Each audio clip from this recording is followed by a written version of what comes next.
नीति वचन अध्याय 26। जैसा धूप काल में हिम का और कटनी के समय जल का पड़ना, वैसा ही मूर्ख की महिमा भी ठीक नहीं होती। जैसे गौरैया घूमते घूमते और सूप बेनी उठते उठते नहीं बैठते, वैसे ही व्यर्थ शाप नहीं पड़ता। घोड़े के लिए कोड़ा, गधे के लिए लगाम और मूर्खों की पीठ के लिए छड़ी है।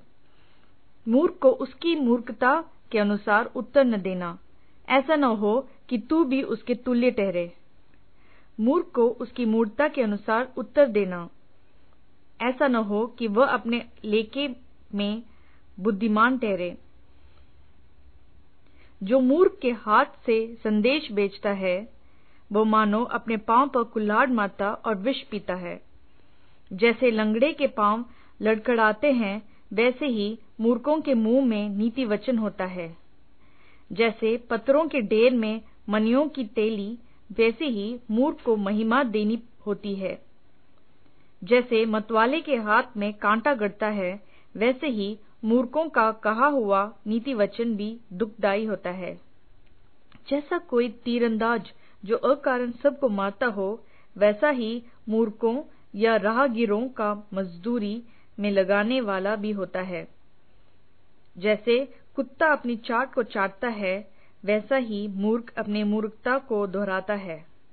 यदि तू ऐसा मनुष्य देखे जो अपनी दृष्टि में बुद्धिमान बनता हो, तो उससे अधिक आशा मूर्ख ही से है। आलसी कहता है, मार्ग में सिंह है, चौक में सिंह है। जैसे किवाड़ अपने चूल पर घूमता है, वैसे ही आलसी अपने खाट पर करवटें लेता है।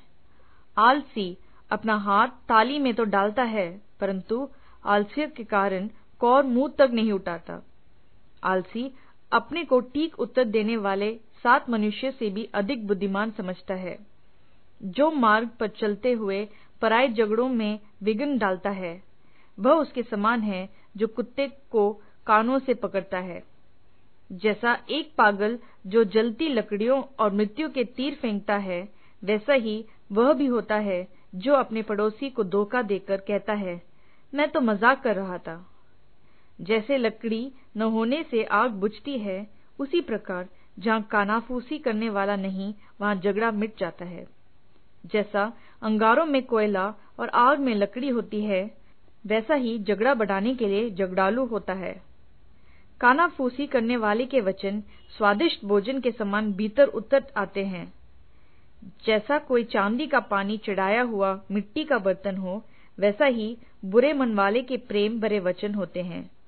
जो बेरी बात से तो अपने को भोला बनाता है, परंतु अपने भीतर छल कर रखता है। उसकी मीठी मीठी बात की प्रतीति न करना, क्योंकि उसके मन में 7 घिनौने वस्तुएं रहती हैं।